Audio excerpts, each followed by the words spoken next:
할렐루야. 사랑하는 KCPC 성도님 여러분, 한 주간 평안하셨습니까? 지난주에는 우리가 하나님의 은혜로라는 찬송을 함께 나누었습니다. 내가 믿고 또 의지함은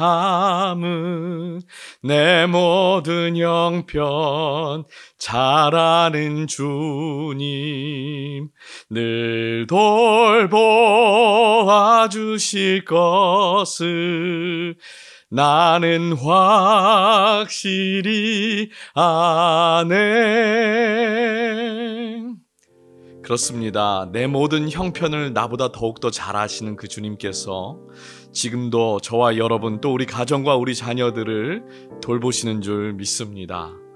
어렵고 힘든 상황 속에서 주님을 더욱더 의지하고 바라보시는 저와 여러분이 되기를 주님의 이름으로 축복합니다. 오늘은 찬송가 144장 예수 나를 위하여라는 찬송을 함께 좀 살펴보려고 합니다. 여러분, 이 찬송은요, 한국 찬송가 역사상 최초로 한국 사람, 우리나라 사람이 작사한 찬송가입니다. 작사자는 근대 서양 음악의 개척자로 알려져 있는 김인식 집사님이세요. 김인식 집사님은 1885년에 태어나셨습니다. 숭실학교를 다니고 계셨는데 당시 선교사님 집에 있는 낡은 오르간이 하나 있었는데 그것이 너무 갖고 싶으셨대요. 그래서 기숙사에 있는 3명의 친구들과 상의를 해서 무려 당시 12원이라는 거금을 주고 선교사님 집에 있는 오르간을 기숙사에 들여놓게 됩니다. 그런데 막상 돈을 함께 모았던 친구들은, 나머지 2명의 친구들은요, 오르간 연습을 거의 하지 않았다고 그래요. 그래서 그 오르간을 김인식 집사님이 거의 독점하다시피 하고 연습을 하게 됩니다. 그런데 문제가 생겨요.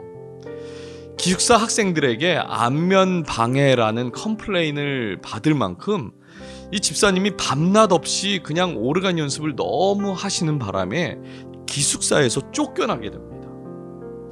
저도 대학 때 잠시 이태리에서 공부할 기회가 있었는데요. 그때 하루에 연습을 9시간 동안 그냥 노래 연습을 했던 적이 있습니다.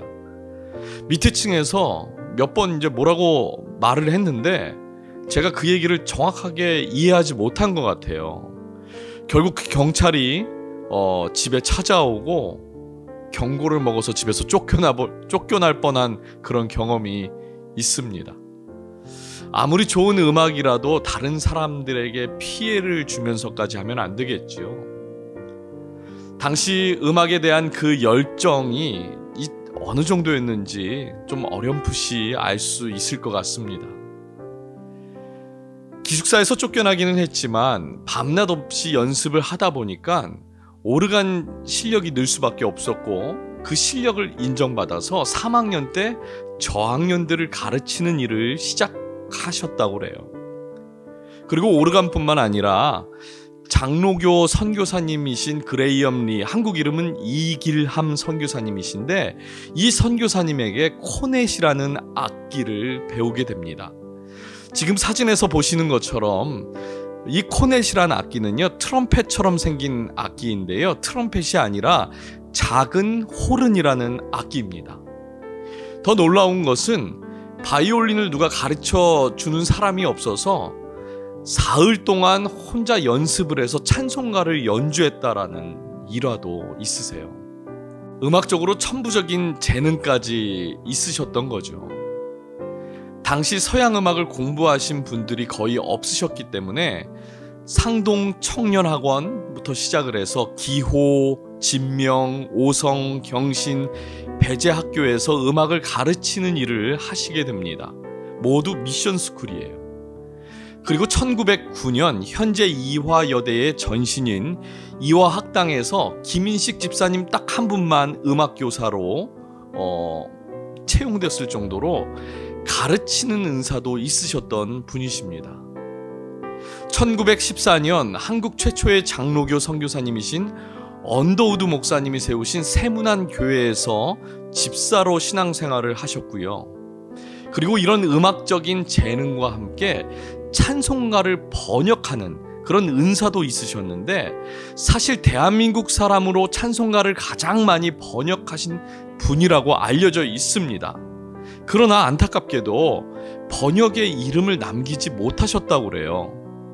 우리가 많이 부르는 찬송 중에 부름받아 나선 이 몸을 작곡한 이유선 장로님이 계시는데, 그 장로님의 저서에 보면 김인식 집사님에 대해서 이런 설명이 붙여 있습니다. 그 당시 대부분의 찬송가는 선교사들의 서투른 번역 가사를 사용했는데, 김인식은 번역에 재능도 있어 많은 찬송가를 번역하기도 하였다. 그 후 장로교 찬송가 속에 그의 번역 가사가 많지만 번역자의 이름을 내세우지 않던 그 시절 풍습에 따랐던 까닭에 어느 것이 그의 번역인지 모르게 되었다. 지금처럼 교회 음악이나 찬송가가 발전하지 못했던 시기에 한국 교회를 위해서 정말 큰 일을 감당하고 헌신하셨던 분이라는 것을 저도 이번에 처음 알게 되었습니다. 여러분, 예수 나를 위하여는 첫 주에 나눴던 페니 크로스비 여사가 작사하고 하워드 돈이 작곡한 찬송가 439장 십자가로 가까이, 이 찬송에서 멜로디를 가져왔어요. 두 곡이 멜로디가 똑같습니다. 그러나 한국 찬송가 역사상 최초로 우리나라 사람이 작사한 찬송이라는 점에서 오늘 많은 사람들에게 귀한 은혜를 전하고 있다고 저는 믿습니다. 우리는 이 찬송을 성찬식 할 때 많이 부르는데요. 가사 하나하나 또 한 절 한 절을 깊게 한번 묵상하시면서 불러보시길 바랍니다. 우리를 위하여 십자가에 고초당하시고 보배 피를 흘리신 그 아름다운 예수 그리스도가 분명 우리에게 좋은 친구로 이번 한 주간도 저와 여러분의 삶 가운데 은혜로 다가오실 줄 믿습니다. 그러면 이 찬송 함께 나누면서 은혜를 나눠보도록 하겠습니다.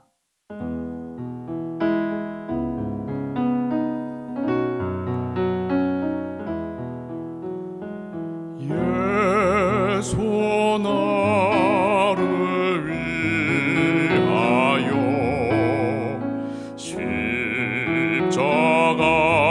십자가를 지되 세상 죄를 지시고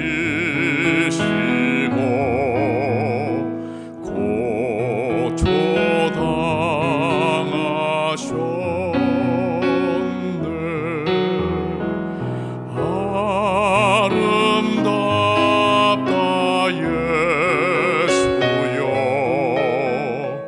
나의 좋은 친구. 예수 공로 아니면 영원 형벌 받네.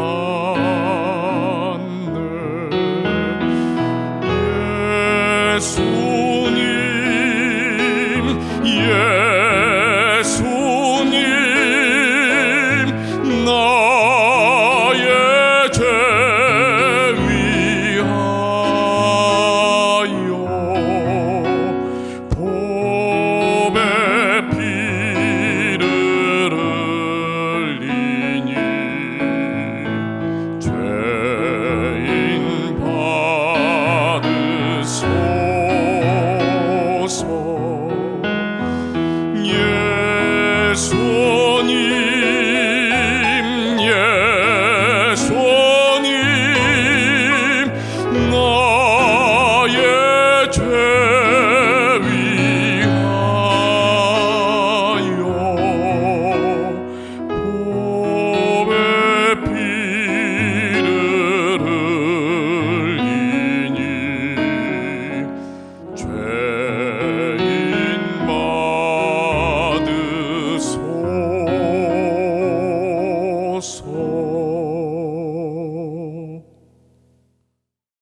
안녕하세요. 배명훈 목사입니다. 한 주간 평안하셨나요? 네, 오늘도 여러분 귀한 영화로 여러분을 찾아뵌 배명훈 목사입니다. 여러분 예전에 수련회 인도를 하다가 한 부서 교사 선생님께서 학교 선생님으로 섬기시다가 학교에서 복음을 전하다가 징계를 받고 잘리게 되었다는 이야기를 들은 적이 있습니다. 여러분 다름 아닌 이것이 미국에서 일어났다는 일에 참 제가 놀랐었습니다.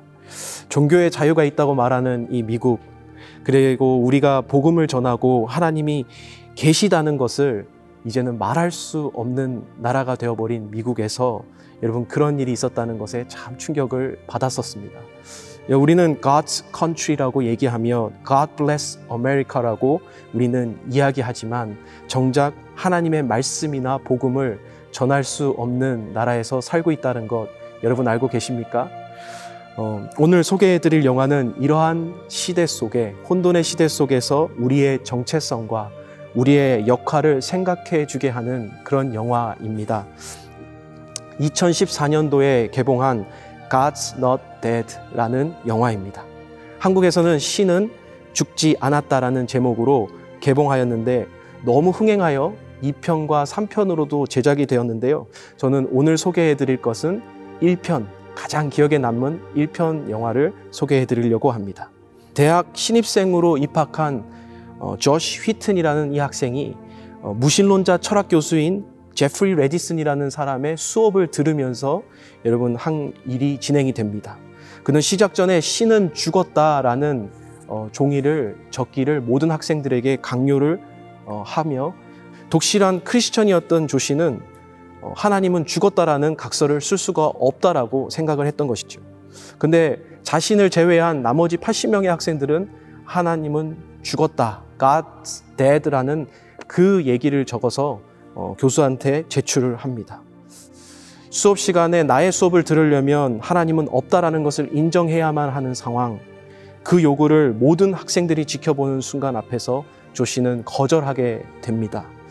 그래서 자신의 요구를 거절한 이 철학 교수는요, 조시에게 한 가지 제안을 합니다. 너가 3번의 프리젠테이션 기회를 줄 테니 그 3번의 프리젠테이션을 통하여 나와 우리 학생들을 설득하지 못한다면, 하나님이 계시다는 걸 설득하지 못한다면 너는 낙제를 받을 것이라고 이야기합니다. 하지만 언제든지 너의 마음이 변하여 하나님이 없다라는 것을 인정하는 각서를 쓰게 된다면 자신은 언제든지 받아줄 용의가 있다라고 이야기합니다.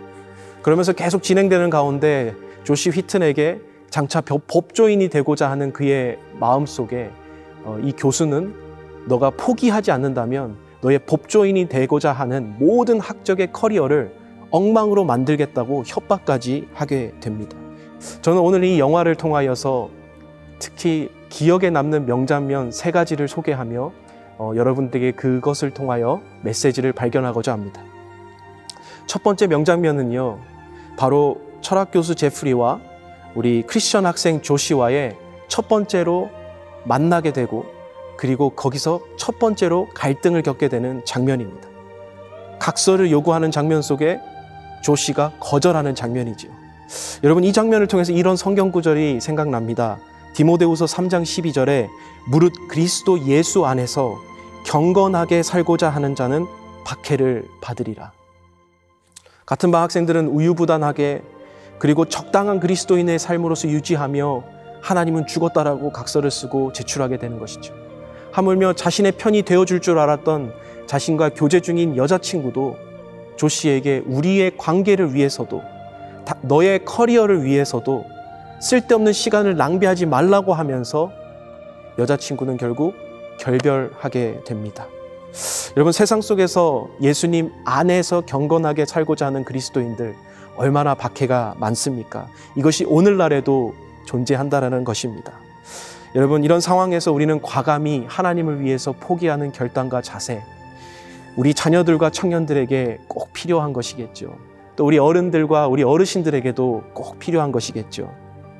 그 결단은 이 영화를 통해서 발견하게 되겠지만 결코 쉽지 않다라는 것을 말해주고 있습니다.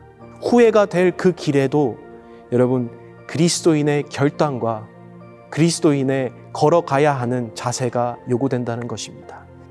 두 번째 인상 깊은 장면은요, 이 조시가 이 각서를 쓰라고 요구받는 지속적인 과정 속에 마음이 흔들림을 경험하는데, 그때 이 조시와 한 교회 목사님과의 만남이 두 번째 명장면으로 꼽을 수 있겠습니다.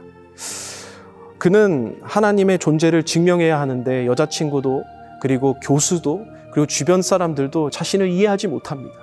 혼자서 고군분투하고 있습니다. 그리고 하나님의 존재를 그냥 넘어갈 수 있는 것을 자신이 고집부린다고 생각할 수도 있습니다. 그러한 가정 속에 그는 조용히 교회 안에서 기도하면서 이 한 데이브 목사님이라는 분을 만나게 되는 것이죠. 데이브 목사님은 그에게 많은 말을 해주기보다 마태복음 10장 32절부터 33절 말씀을 이야기해 줍니다. 그 말씀은 이것입니다. 누구든지 사람 앞에서 나를 시인하면 나도 하늘에 계신 내 아버지 앞에서 저를 시인할 것이요, 누구든지 사람 앞에서 나를 부인하면 나도 하늘에 계신 내 아버지 앞에서 부인하리라.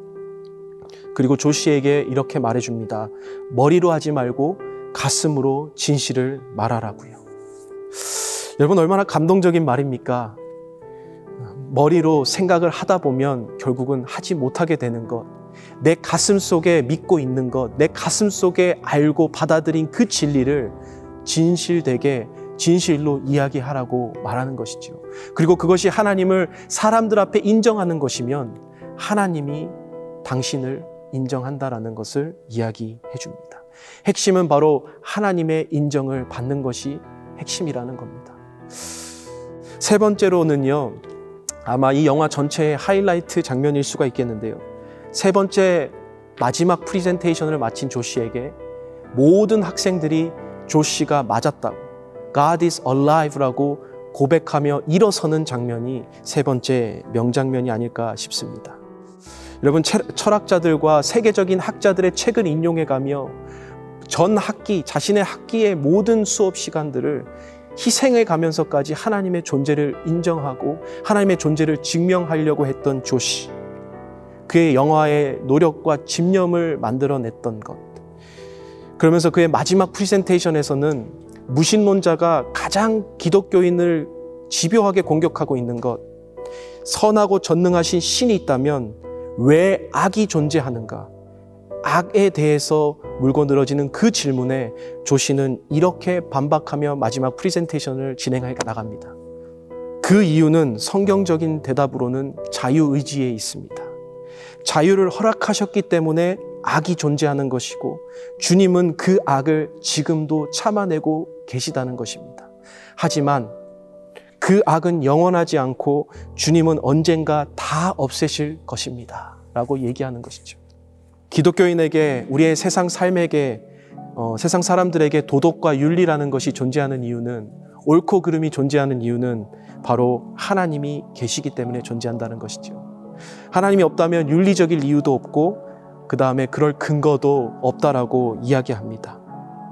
그 윤리가 가지고 있는 그 기준을 만들어낸 것이 바로 신이며 그 신은 하나님이라는 것을 이 조시는 증명해 낸 것입니다. 그 철학 교수에게는 이 조시가 발견한 것이 있습니다. 하나님의 존재가 없어서 부인하는 것이 아니라 하나님을 증오하고 있다는 것을 발견하게 됩니다. 그리고 조시가 교수님에게 이런 질문을 합니다. 왜 하나님을 증오하십니까? 교수님은 지속되는 그의 질문에 그 신이 내 모든 것을 빼앗았습니까? 신은 내게 증오의 대상일 뿐이야. 알고 보니 어머니가 죽어가는 그 상황 속에서 그 어머니의 숨통을 누르고 어머니를 죽게 내두었던 것, 자신의 12살 나이에 어머니가 죽게 되어 암으로 죽게 되는 그 과정을 지켜보아만 했었던 것, 아무리 살려달라고 기도해도 살려주지 않았던 그 하나님에 대한 증오가 자신을 무신론자로 만들었다는 것을 발견하게 된 것입니다. 조시는 교수님에게 마지막 이런 질문을 합니다. 어떻게 존재하지도 않는 하나님을 증오할 수 있습니까? 정말 신은 죽었습니까?